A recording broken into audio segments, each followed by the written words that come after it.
Pernah tak terfikir bila kita pencen nanti, siapa circle kita? Saya Encik Sakinah, saya nak kongsikan 10 checklist yang saya buat masa tengah sibuk kerja yang buatkan saya dapat bersara 20 tahun lebih awal.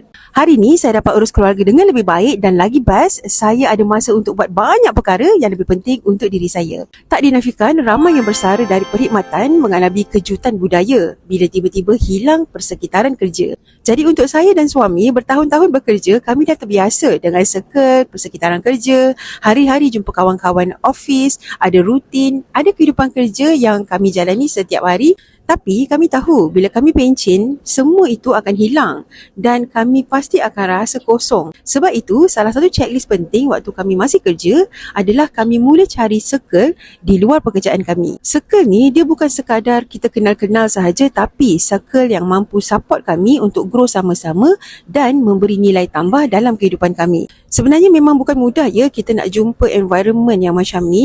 Tapi bila kami dah jumpa, circle ni telah mampu ubah kehidupan kami dan cara kami lihat kehidupan. Sejak kami buat bisnes Public Gold, kami bukan sekadar buat bisnes. Kami ada satu circle yang positif, supportive, yang sentiasa push untuk kami jadi lebih baik. Dan sebab itu, bila kami pilih untuk bersara, kami tidak rasa kehilangan yang besar sebab kami ada circle yang sama-sama sedang membina kehidupan di luar. Apapun, kami sentiasa menghargai circle kerja yang dah jadi sebahagian dari kami lebih 20 tahun. Tapi sampai masa kami perlu untuk meneruskan kehidupan di dunia awam. Syukur Alhamdulillah dengan support dari Circle Jihad Network, dalam masa lebih kurang 5 tahun sahaja kami buat bisnes, kami dah boleh pilih untuk bersara lebih awal.